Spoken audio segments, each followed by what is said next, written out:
I'm Peter Bois, nationally touring magician. And I'm Gus Davis, nationally touring game show host.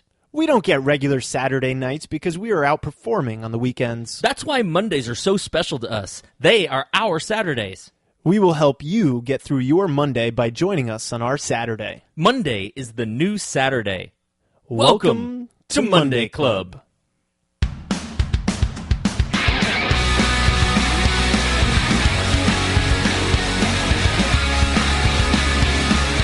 Welcome to Monday Club!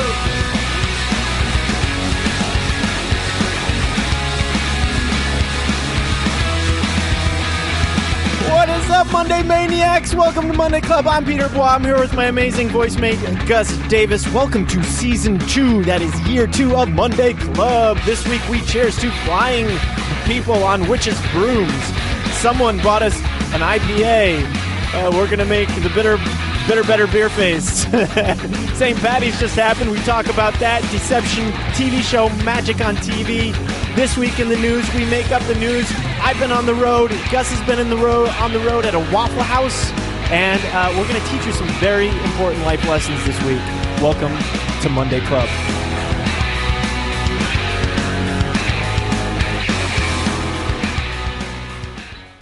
It's Monday! Season 2, cheers! Woo! We did it! We're alive for Season 2. Congratulations to us. Hey, yeah, congratulations to you and your family. Congratulations to the week, and specifically to Monday. Congratulations all around. I am so stoked. It is Monday, and we are here for Season 2. Welcome back, Pete. Thanks, man. You too. You look like you've been on the road. I've been seeing a lot of hotel rooms as your background. You are back at home, which is nice to see.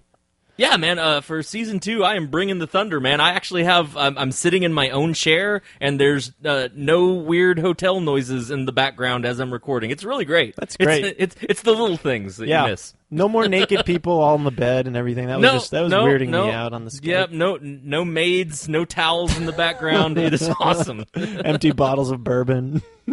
That's right. This week, Gus, you found it. It's on Reddit. We are cheersing to a guy flying on a witch's broom. Yeah. How appropriate for two magicians and a game show host. Right. So here's the thing, man. I think when I saw this video, it was kind of like, what's that, bait and switch, right? Like when you see a headline and you're like, what the hell is that? And then you click on it and you feel kind of duped, but at the same time, it's just funny enough that clickbait, it's like, clickbait, yeah. So it was the headline of this that I saw was like, guy flies on broom, and I was like, what?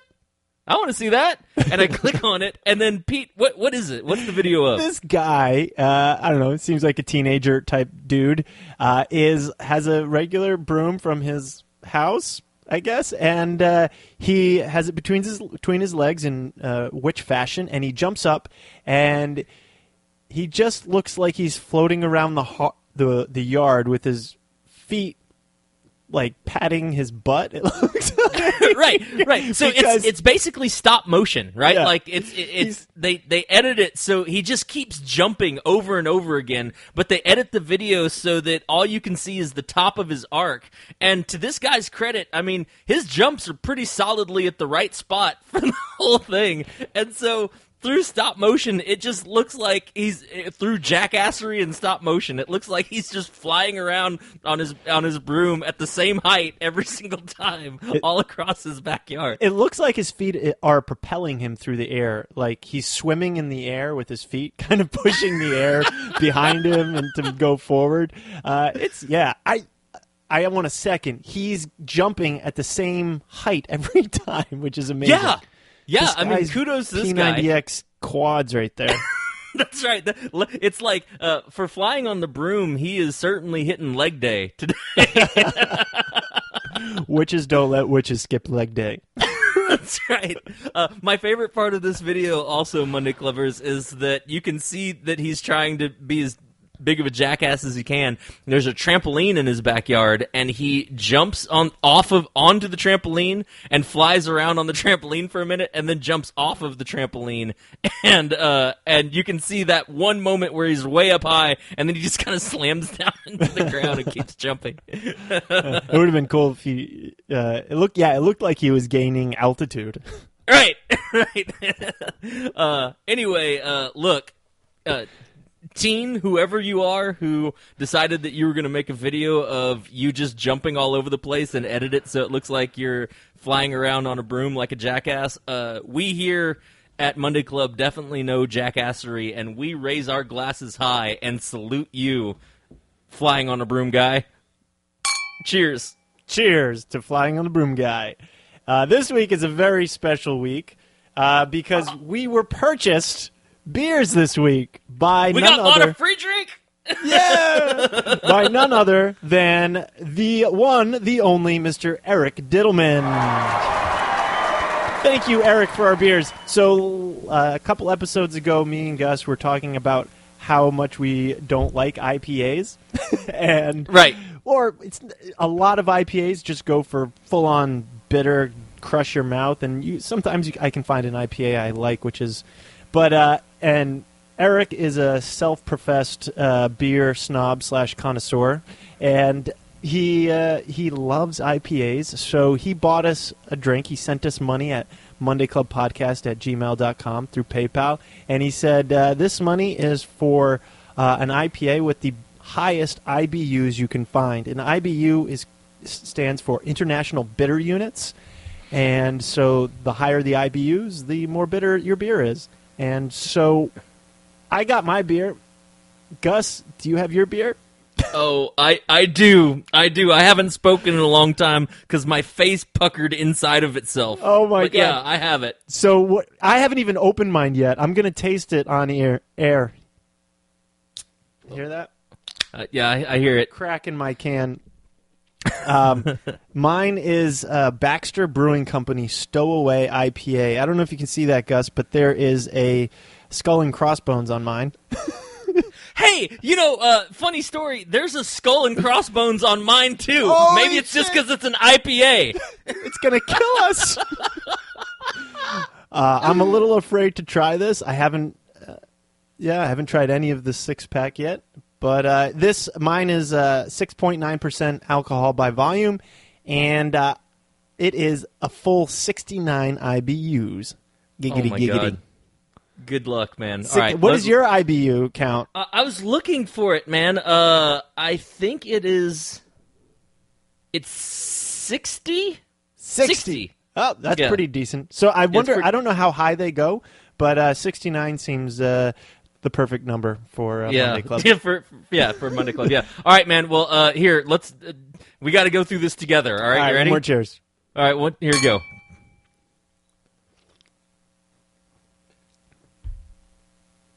Huh. It actually isn't as bad as I thought it'd be. Yeah, mine is. Yeah? Oh, yeah. Mine is actually very drinkable. God, the aftertaste, though.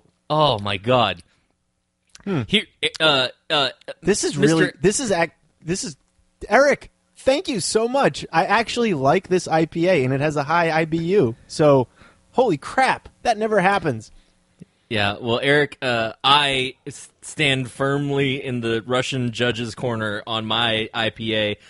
Let me also say that mine is called a Voodoo Ranger. It's an Imperial IPA, and basically it tastes to me like someone took orange rinds and grinded them down into a coffee grinder and then put wet tree bark in there and let it all ferment and put it into a bottle of beer. That's what this basically tastes like. But for you, buddy, I will go ahead and finish. Also, I couldn't find one that was just an individual, so I had to get a 6-pack of this. So, I'm going to end up having to drink 6 of these. Might as well do it on Monday Club and just get it out of the way. I do have a confession, yeah. I found an IPA that was 70 IBUs, but I had to buy a 12-pack. So I thought one IBU off isn't bad. Yeah, no, you're good. You're good. No, but this is why we ask people to buy us drinks, and we buy other people drinks, because you get to try stuff you've never tried before. This I would have never bought this because it was an IPA, but I like this IPA. I will What is go it? on. Baxter Brewing Company. They're in Maine, Stowaway IPA. It's this one. The description says it has a clean finish, so maybe that's a key to the IPA game, right? So Okay. yeah. It is Yeah. really good. All right. Well, mine. It's funny you had Skull and Crossbones on yours. Mine definitely has a. It's an Imperial IPA. It has a skull in like a flight suit with sunglasses on it. Just looking at me and mocking me. But Eric, maybe it's an acquired taste. Maybe by the end of the 6-pack, I'll acquire the taste to choke these down. But certainly, I want to thank you, my friend, for sending us a free drink for Monday Club and earning not only our respect, but also this intense cheers just to you, Eric Diddleman. Thanks so much, buddy. To you, Eric. Yeah, thanks, man. Hey, we are posting pictures of these drinks on our Instagram, so check us out, Instagram at Monday Club Podcast. We are on there. We are starting to post feverishly up there again, so we'll have all our drinks every week up there and more shenanigans on Instagram, and also they'll be up on Twitter at Monday Club Pod. Check us out on our website, mondayclubpodcast.com. Sign up for our weekly newsletter. Gives you updates on when we drop the episode. We're also going to have some specials merch coming up soon, I think. So we'll have maybe some specials going on through that. Exclusive newsletter specials. And you can always buy us a drink like Eric did. PayPal us at mondayclubpodcast@gmail.com. And tell us what you want us to try. We'll try it on air and talk about it and give you a shout out. Also, check us out on iTunes. I know we're asking a lot of you, but we love you. And so we're just reciprocating, right? Oh, yeah. Yeah. Look, you guys are out there, and you guys are our Monday Club warriors. We certainly appreciate you listening, and please do. Just tell a friend. Tell them one episode to listen to and get them hooked on Monday Club, and that way we can all sit in this Monday Club tree fort together. It's going to be a lot of fun. That sounds fantastic. Couldn't have said it any better. Yeah, it's a Monday Club tree fort. Yeah. Dude, so before anything else happens... because on Monday Club we do enjoy our libations, this past weekend I actually found out that it was St. Patrick's Day. I didn't know that, but hey! The national drinking holiday. Yeah, you would think that I'd be up on my drinking holidays, but I certainly was not. Did you have a good St. Patrick's Day? Did you do anything for it? I did. I actually had my niece had her birthday party, so we went over there and... Oh, my God. How old's your niece? She just turned 9. Yeah, and she's into unicorns and cool clothes, so that's what we got her for her birthday, and it was great. Got to hang out with family and have a Guinness and some Baileys and just hang out and just kind of had a low-key St. Patty's Day. Speaking of Guinness, though, a few years ago, I made a magic trick especially for YouTube. It's called the St. Patty's Day Magic Drinking Guide. I'm going to post a link to it in the show notes. Check it out. I think it's one of my better work. If you're not Irish, or if you are Irish, it kind of gives you a cool magic trick to explain how you should go about drinking on St. Patrick's Day. And I know we're late on this, because St. Patrick's Day just happened, but it's still a cool magic trick, and you can also share it if you'd like. Look, we're going to stop apologizing for being a little bit late on these. First of all, I didn't even know that St. Patrick's Day was kicking off, so I say we just do it again. Let's do a do-over of St. Patrick's Day. Second of all, I saw your video, and basically it's an excuse, like what I think all Monday Clubbers should do. Go out to your store, to your gas station, whatever, get a Guinness, pour yourself a glass, watch the video, be entertained by Pete's performance, and then cheers him on the video, and that gives you not only an excuse to see a free magic trick, but also you get an excuse to drink a Guinness. So that's a win-win in my book. Yeah, when I was shooting that, I bought a 12er of Guinness, because obviously you don't get everything on the first take, right? Right. And my whole concept of shooting magic YouTube videos is that once the trick starts, I don't cut the video at all. So I had to do a straight-up regular... a perfect or close to perfect performance for the camera, and because I didn't want any cuts in it. So I was drinking like a 12-pack of Guinness while I was making that. So, because I actually had to throw a lot of Guinness out because I would have to crack it open and then I'd pour it, and if I screwed up, I'd have to start again, but I would be taking like, I don't know, 2 or 3 swigs out of every Guinness that I used. That was a fun day of shooting. Yeah, I bet, man. I bet. Yeah, my challenge to you is do more of those kind of videos so you can just keep buying more and more alcohol. That's pretty awesome, man. Yeah. Did you do anything on St. Patrick's Day since you knew it was coming up? And No, I did not know it was coming up.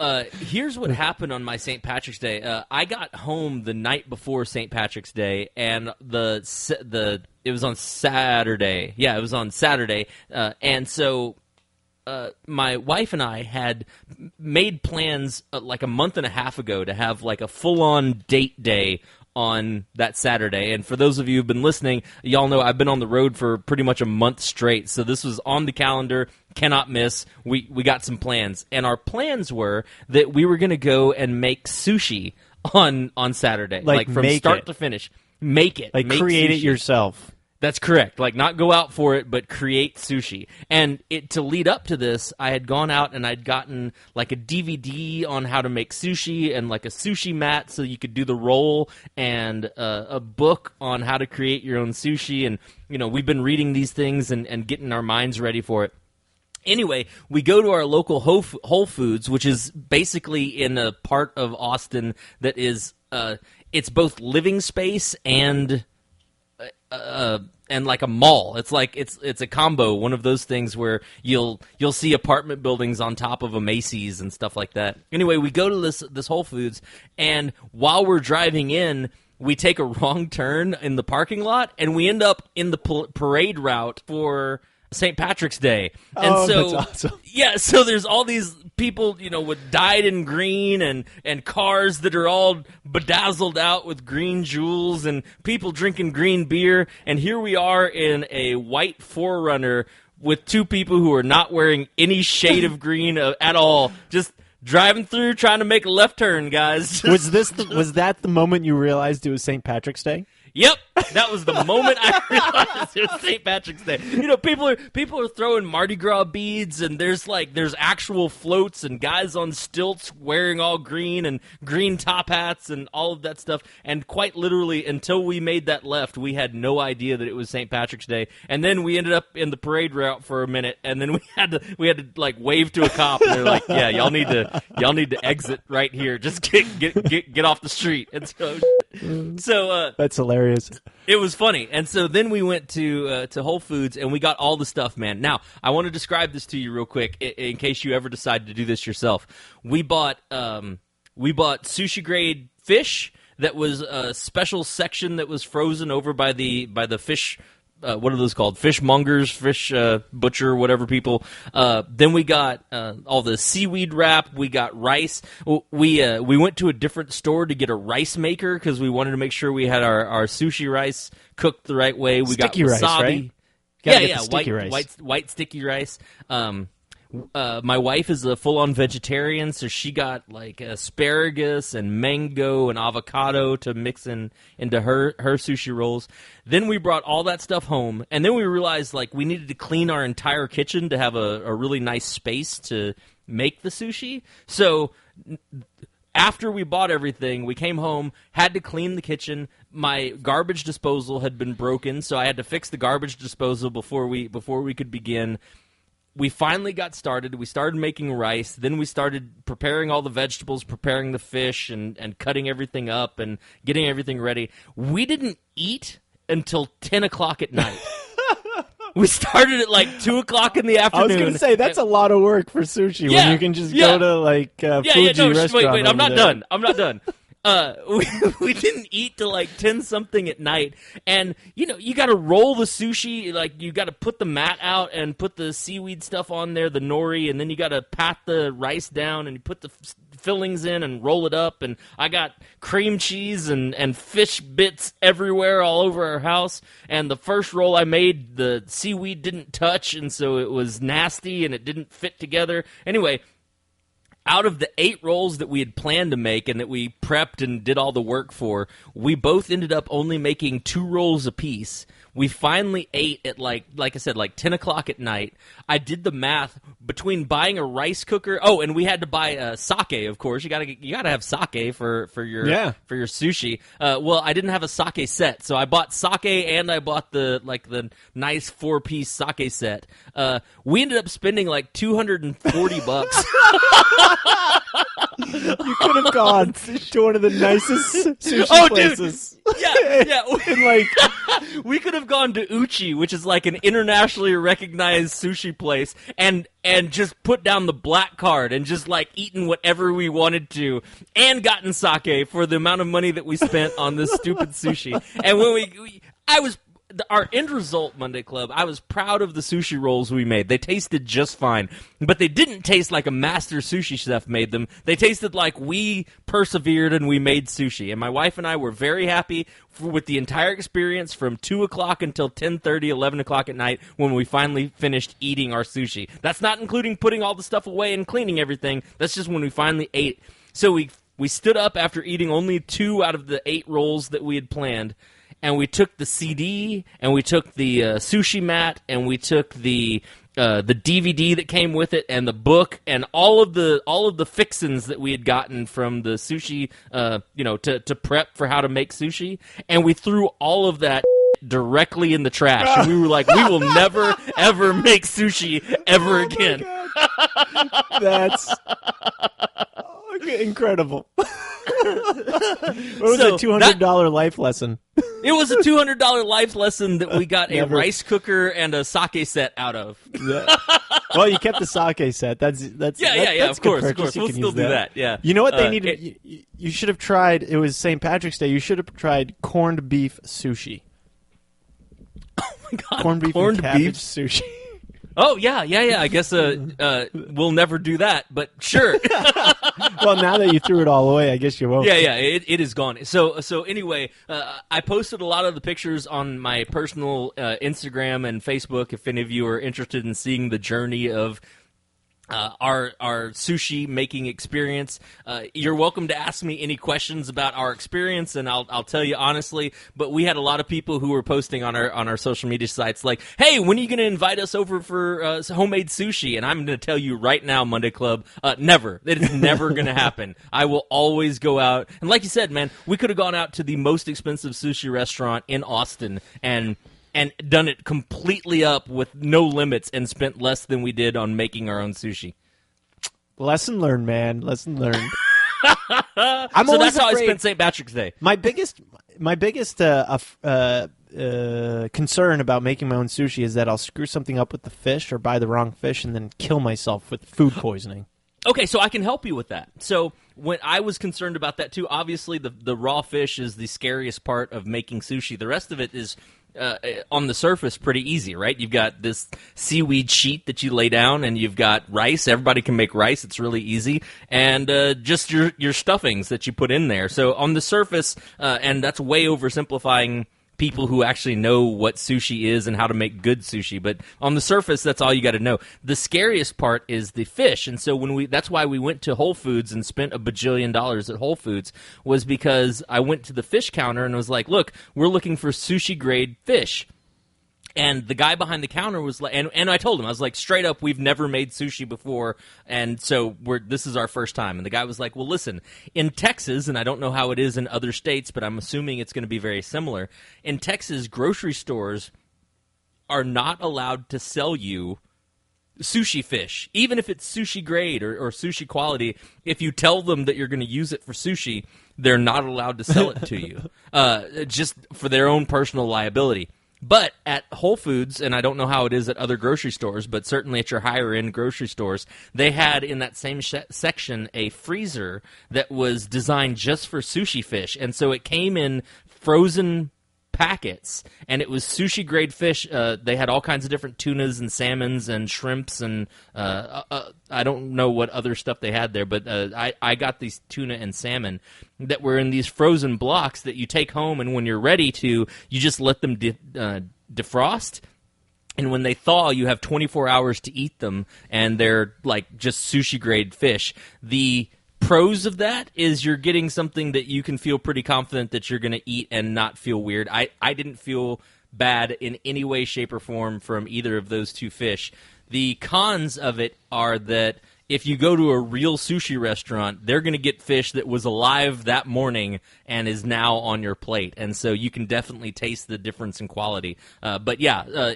Being able to get something that was labeled, hey, use this for sushi, took that fear out of it for me. I had homemade sushi once, and that was my big concern. I was like, is this sushi? But we live on the coast, and the maker of the said sushi said that they went down to the docks, which is, the oceans of, a couple miles from my house, and they got a salmon that was caught this morning. So in the morning of. So I was like, oh, I guess that's pretty good. Yeah, my favorite sushi places to visit are places on the East Coast or on the West Coast that are right there on the beaches, because you can feel pretty good that the sushi the fish that they're getting is super high quality, was very fresh. I've also made the mistake of eating sushi in Oklahoma, and that is just not what you want to do. So yeah, I never do that. And the homemade sushi was the best sushi I've ever had. Actually, it was a simple salmon roll with avocado and whatnot, but it was pretty amazing. There's magic on TV again, or more, not again, but continuing. Have you heard of this new TV show, Deception? No. Oh, it is a cop show based around a magician. A magician gets framed for murder, and then he has to prove, or his brother gets framed for murder, and then he has to prove his innocence, and so he gets sucked in. He's like a super headlining magician that has TV specials all the time, and then he gets kind of start working with the FBI to find these criminals, and they use magic ideas and to find these criminals, and it was pretty good. I liked it. It was a fun show. I'm not sure if I'll watch it every week, but for those of you guys looking for a cool magic themed show, check it out. And also, it was funny because my wife says it's kind of like they've done this before. I'm like, yeah, it's every freaking cop show ever. Right. That uses any kind of entertainer as the hook. Yeah. It's like, what was that show, The Mentalist? Yeah. Wasn't that one of them? Yeah. And it's just Sherlock Holmes done over and over and over and over. Thank you. Yeah. Thank you, Pete Bois. That's so great. That's exactly what all of these shows are. They're like, hey, if you were very observant and knew weird, intricate secrets, you'd be able to do fun stuff like this shows. Yeah, and you need to be smarter than everybody else and eccentric and weird or, cool. And, it's Sherlock Holmes done over and over and over again. But it's Sherlock Holmes who wears spandex. Yeah. I just thought I was required to at least watch one episode since I am a magician, and I'm going to get asked by every frickin' person ever. Hey, you see that new TV show Deception with the magic? And you're like, yeah, I did.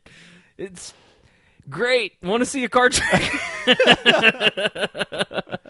Hey, man, so real talk for a second.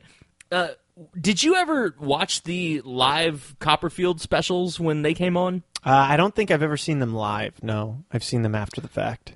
Oh, man, I remember very vividly being a kid and looking forward to to watching Copperfield on his yearly specials, and I'm kind of sad for today's youth, today's society. I don't know, because they don't have anything to compare that experience to. But having one superstar magician that did a yearly special and did something insane like make the Statue of Liberty disappear, or walk through the Wall of China, or or fly, or any of those kind of huge ideas. We were joking last episode about people talking around the water cooler, but for real, like those kind of stunts were what people were talking about for like a year after that. So these new shows that are using kind of magic as the hook, it's cool because I think you're right. I think that they treat magicians as having some kind of secret power or secret that's going to make them be able to do stuff that normal people can't do. But that David Copperfield specials back when I was a kid, man, those were like legit. Like that guy has superpowers. It was a cool time. Yeah, I think the first Copperfield special, Fires of Passion. Lots of Phil Collins in there. Oh yeah. Yeah. This week in the news. All right, so this week in the news, Monday Club, we try really hard to not do super serious stuff that's in the news, but talk about stuff like cars and space and whatnot. That being said, this week, what's happening in my neck of the woods that I feel like we need to shed some awareness on, at least, is that in Austin, Texas, there have been all of these bombings that have happened. Have you heard about any of this? No. I'm maybe a headline or two, but I feel terrible saying this. I'm almost becoming desensitized to headlines that are, school shooting. I'm like, another one, like right. It's right. Like they just keep happening, bombings. Yeah, dude. And I tell you what, man, that's one of the reasons why I think our This Week in the News is so important, and that we share news that's not all gloom and doom. That being said, I don't feel like this Austin bombing thing has gotten enough national attention, and so in our small part, we're going to do that for us here at Monday Club. So here's what happened. All of these bombings have happened in March, so there have been 5 bombings now, maybe 6 bombings. Just in Austin? In Austin. And they've been, I should say the last one happened today while we're recording. What?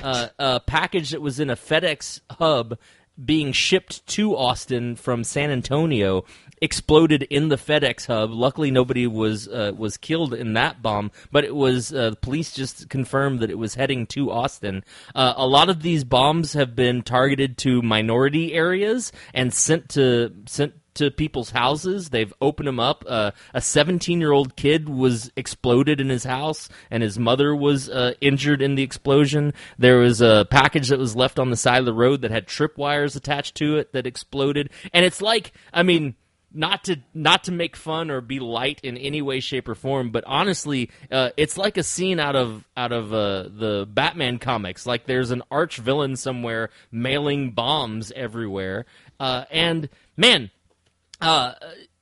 So one, I think it's important that everybody knows that that's happening in Austin, and when it's hopefully when it's over very soon, I'll give the all clear for that. But two, I just, like you said, man, there is so much desensitization.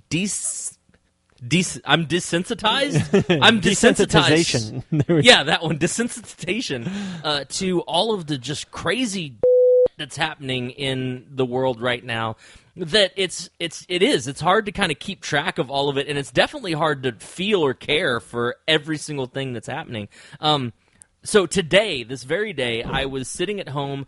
We need a new printer at our house, and so this morning I was online. I got on Amazon, and I was going to order a printer, but I'm not going to be home tomorrow. I'm going to hit the road again tomorrow, and so I did my Amazon Prime thing to get a printer shipped to my house, and I was about to hit, hey, go ahead and send it to me, and then I realized, man, I cannot have my wife and kid be home and them come home to a package that they don't know anything about sitting on our front porch, just sitting there. I think it's going to scare the crap out of them. And so I didn't order anything off of Amazon and kind of made a deal with myself that I wasn't going to order anything online until this whole thing has passed. You're letting the terrorists win. Dude, I thought about that, but I would do exactly what you do. Okay, yeah. You win, I'll keep my family.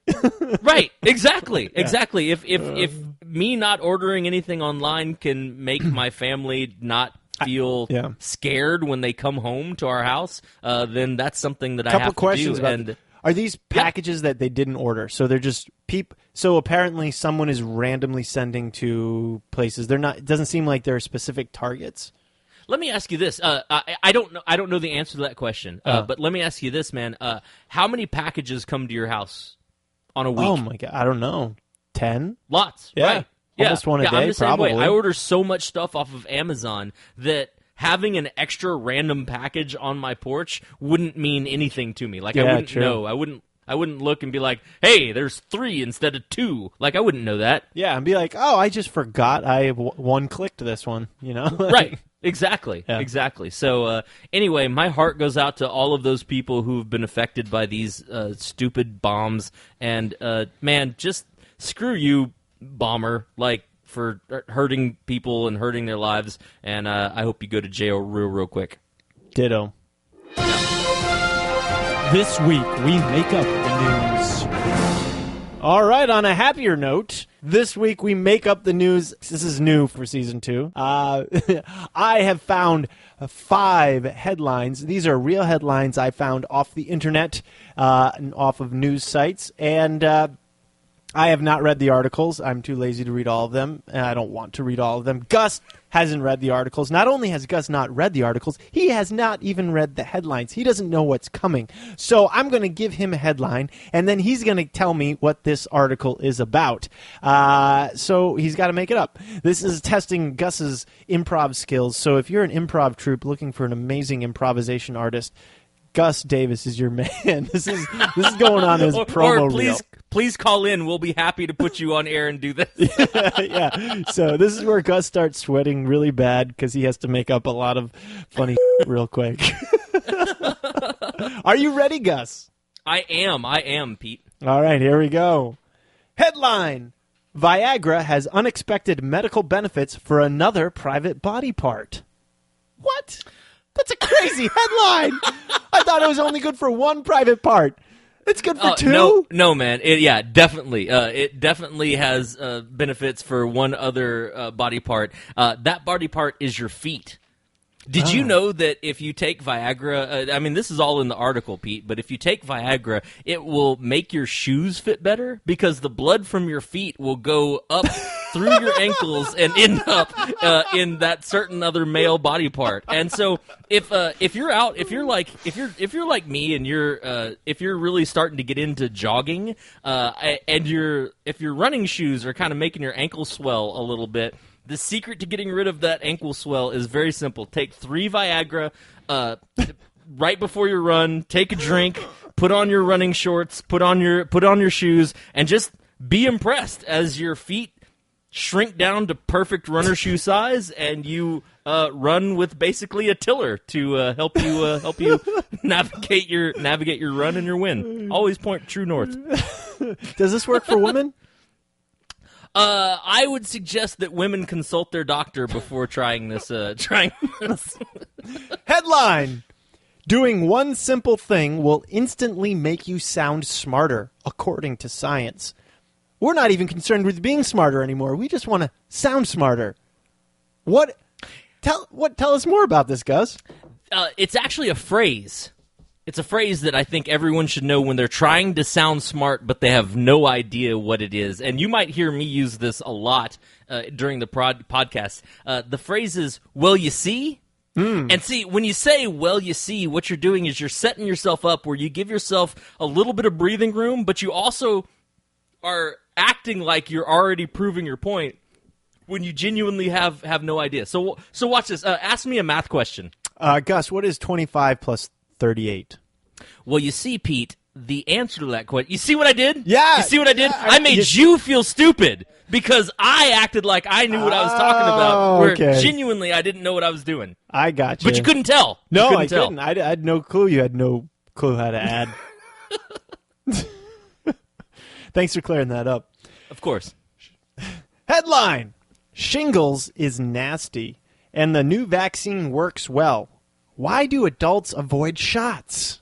This article, adults don't avoid... What? Adults avoid shots? Are we a bunch of pansies? What's going on? Wait, what journal did you get that out of? NPR. Was it a drinking journal? Like, were they avoiding shots of alcohol? Oh, no, like vaccine shots. Needle shots. Needle shots? Shots into the arm or butt. Or the... Well, you see, Pete... Your cover's blown, bro. Your cover's blown. We're on to you. Well, you see, Monday Club, when people go to the doctor, there is one factor at the doctor that I think makes us all human, and that is that every single human out there is secretly terrified of their doctor. You're terrified of the blood pressure cuff. You're terrified of being told that you're fat. You're terrified of being told that you're too skinny, or you're terrified of the fact that at any point in time, a doctor can shove a stainless steel piece of metal into your body and make you bleed as much as they want to. And so, yeah, sure, shingles, it sucks, right? But the real thing is you have to weigh in your brain what a month of being in agony because of disease is worth versus any time you go to the doctor getting stabbed with basically it's a small sword. So getting stabbed with a small sword and exsanguinated. What? Exsanguinated? Exsanguinated. What the hell is that? Drained of blood. Well, that's a big word for Monday Club.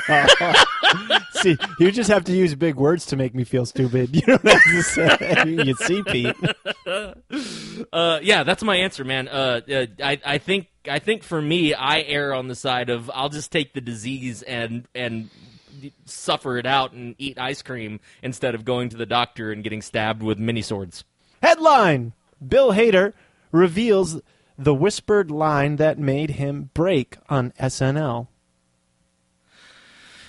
First of all, the deal with SNL and with any actor, I think it's important that we all understand our own terminology. When somebody says the actor broke or the host broke or something like that, they what they're meaning, Monday Club, is that they broke character. They were trying to be serious and something got in their head.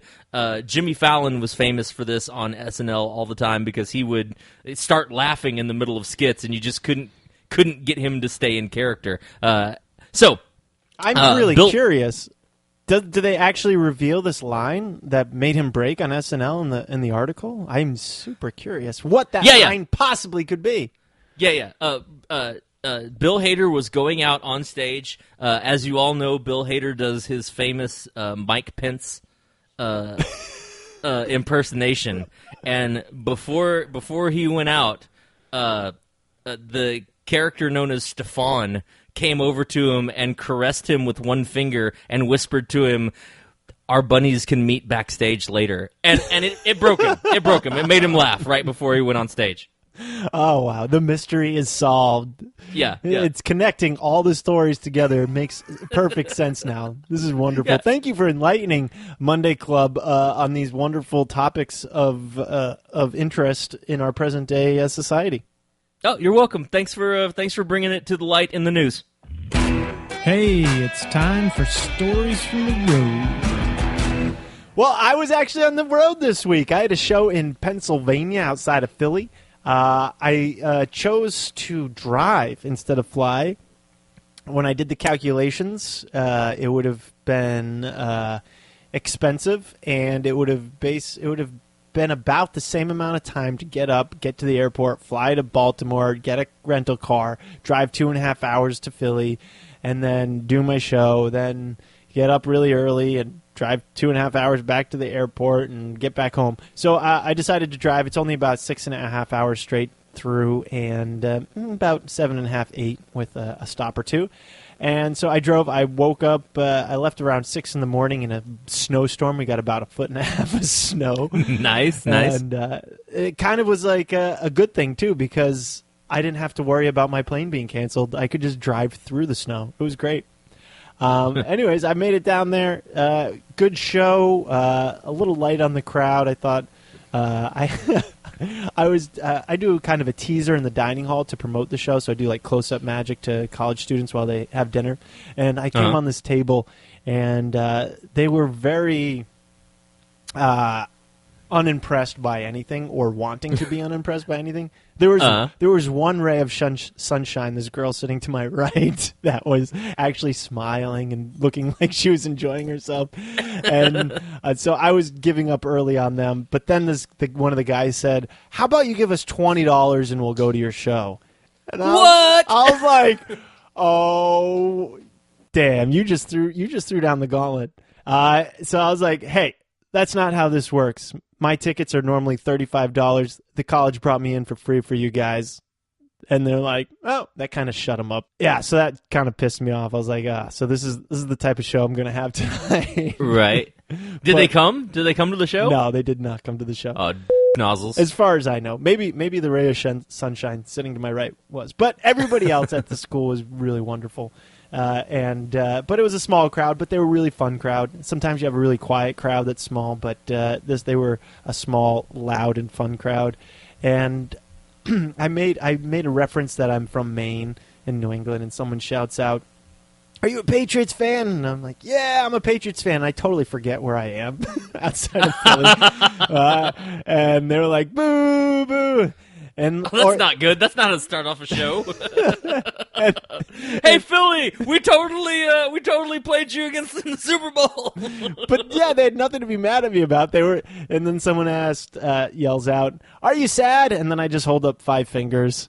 I'm like, "No, we got 5. And then crickets. No one. No one responded. Oh man! So you talk trash about how many Super Bowl rings that the New England Patriots have? Yeah, at your Philly show. Yeah, yes, I did.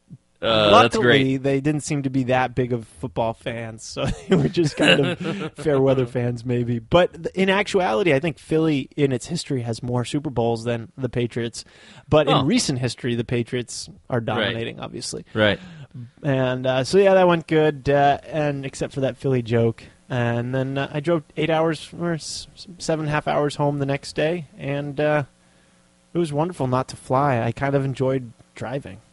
Dude, so not flying for me is it's come up in my personal travels a lot to try to figure out travel to get to different events. And it's funny because on the surface, I think a lot of people look at it and be like, well, did you fly here? It was like we're 3 or 4 hours away. But for real, people, if by the time you get up, drive to the airport, park, go through security, get your tickets, check in your bags, go through security, and wait at the airport with enough time that you're not stressed that you're not going to make your flight. Fly to some place, deboard, wait for your luggage, and then get to a car or a rental car. Like, for me, there's a 5-hour circle that I drive around, I draw around Austin, that it's like, if you're anywhere within 5 or 6 hours of me, it is way easier to just get in the car and drive than it is for me to fly. It's like you got to be at least 8 hours away for it to mathematically work out that it's quicker for me to fly than it is for me to drive. Yeah, same here. Yeah, I'll drive to Philly all day long. Now, if they were Baltimore, I can get a straight shot right in there. But yeah, that was. Yeah, it was nice it was just nice to be able to drive that distance and not be worried about the snowstorm too. Yeah, and that's the other thing. It's like when you drive, all destiny is in your own hands, right? Like you can drive slow, or you can take freeways. You can do whatever you need to do on an airplane. You get to the airport, you get through security, and you sit there, and if they are delayed or they need to cancel your flight or bump you or something like that, you are totally at their mercy. So yeah, it's kind of nice to take destiny in your own hands. Yeah, I hear you. Yeah. I hear you. You been on the road at all? Or yeah, dude, you've been on the road for a month. Yeah, it's been about a month. I just got back. I had 2 funny things happen to me on the road. One's not funny, but it was an interesting experience. So I got to my hotel. I had driven to Louisiana from Texas, and so I'd done this 8-hour drive. I didn't get into Louisiana to my venue, to my hotel, till like, I don't know, it was like midnight, 1 o'clock in the morning, and I had to get up again and drive more early in the morning. So I only had basically from 1 a.m. till 6:30 a.m., 7 o'clock to get some sleep, and it was some much needed sleep. Anyway, at like 4:30 in the morning, my alarm clock next to my bed goes off. So whoever had been in the hotel before me had set their alarm clock for 4:30 in the morning.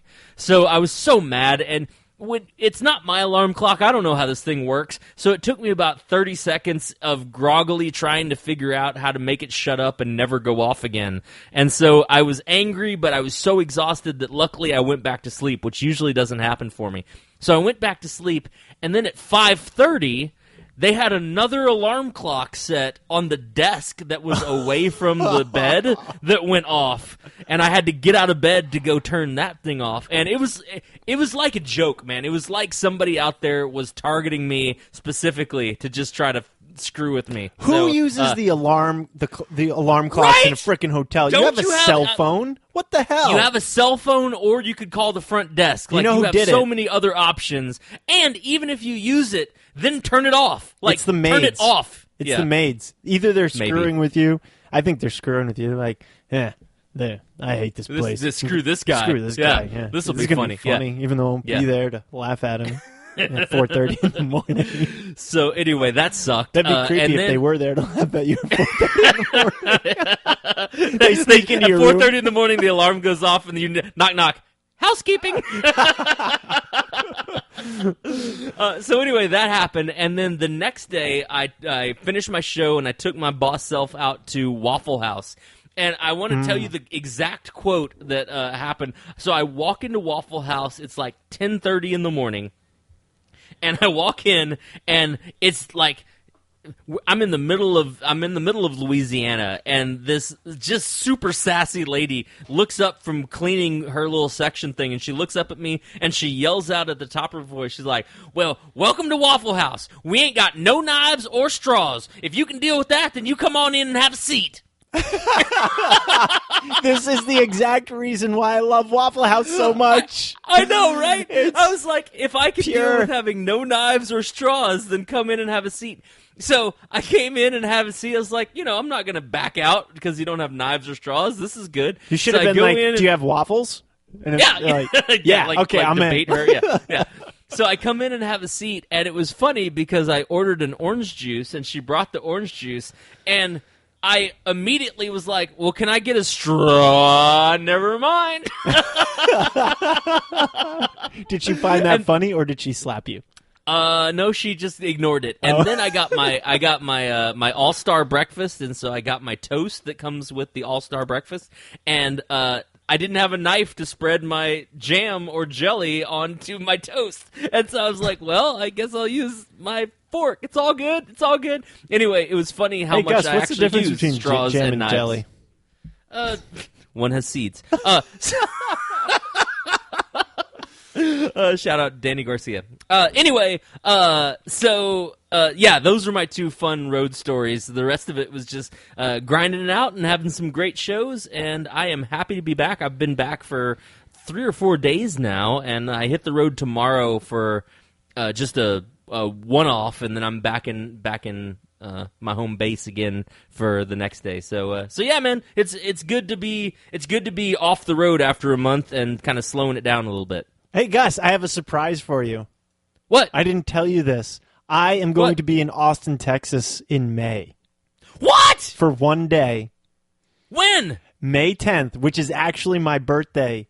Me and fellow Monday Club founder Norman Ing are traveling to Las Vegas for a few days, 3 nights. And then on our way back, we're stopping in Austin to shoot some Scam School episodes with a friend of the show, Brian Brushwood. And you should be out there with us, man.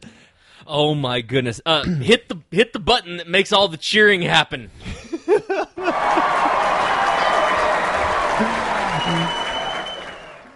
I am so freaking excited, Pete. This is going to be epic. All right, well, Monday Club, get ready. Put it on your calendars. Do it right now.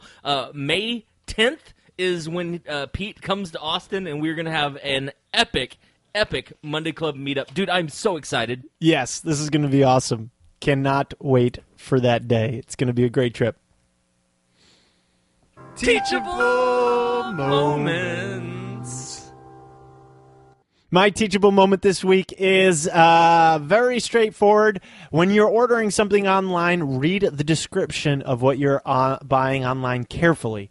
I was on a magic website, and I thought I was buying a secret something that goes to a magic trick, and this trick had to do with a pad, right? Like a big 8.5 by 11 pad with paper in it. And I thought I bought the secret something. Instead, they sent me pieces of paper that refill for the pad. So you could put these pieces of paper into the binding and refill your pad after you've written on them and use them. So basically, I paid like $15 for, I don't know, 30 sheets of white paper. That you could have gotten from like the Office Depot for $12. Yeah. And it was such a stupid mistake. Obviously, I wasn't going to return it. I just immediately put it into the recycling bin and thought myself stupid. Oh, buddy, so. I'm sorry.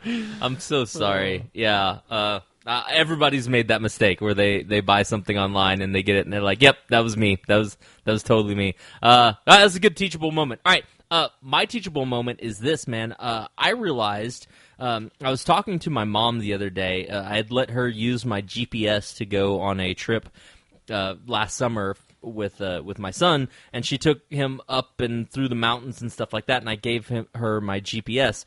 And I asked her afterwards, I was like, "Hey, was the GPS helpful?" And she's like, "No, we never used it because it never told us the right information."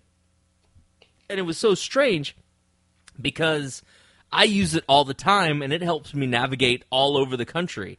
And so I started thinking about it, and so my full circle, bring it around, my teachable moment is simply this, people. If you get a piece of equipment like a GPS or like a cell phone or anything that's a tool, learn how to use that tool before you take it out into the field and use it, because I guarantee you if you know how to use it, it will certainly help you while you're out there.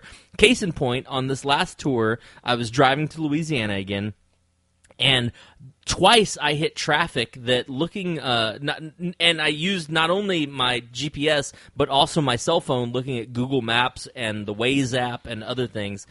So twice I hit traffic that said, "Hey, this is a 2-hour traffic jam. You're going to be sitting still for 2 hours." And then by using both my logic skills and by using Google Maps and using the detour function of my GPS and Waze app, I was able to find alternate routes that took me around the traffic. And twice, within 20 minutes of stopping, where they were like, "Hey, you're going to be sitting still for 2 hours," I was entering the on-ramp that was right after wherever the accident was and just continuing on my way at 75 miles an hour, leaving a 2-hour line of gridlock just stuck behind me. So make sure you know how to use your tools. You have a lot of tools at your disposal. Google Maps is freaking awesome. If you have a GPS that is like a Garmin GPS, you can always do a detour and find alternate routes to get around whatever it is that you're stuck in. Don't just be a sheep. Figure out other solutions, and you have those at your fingertips if you know how to use them. Learn your tools. Hey, man, happy beginning of Season 2. All you Monday Clubbers out there, we are so looking forward to hanging out with you in our tree fort of Monday Club. You guys be safe out there, and we will see you next Monday. Yeah, Monday Club. Thanks for the IPA, Diddleman. We appreciate it. Yeah, we do. Sort of.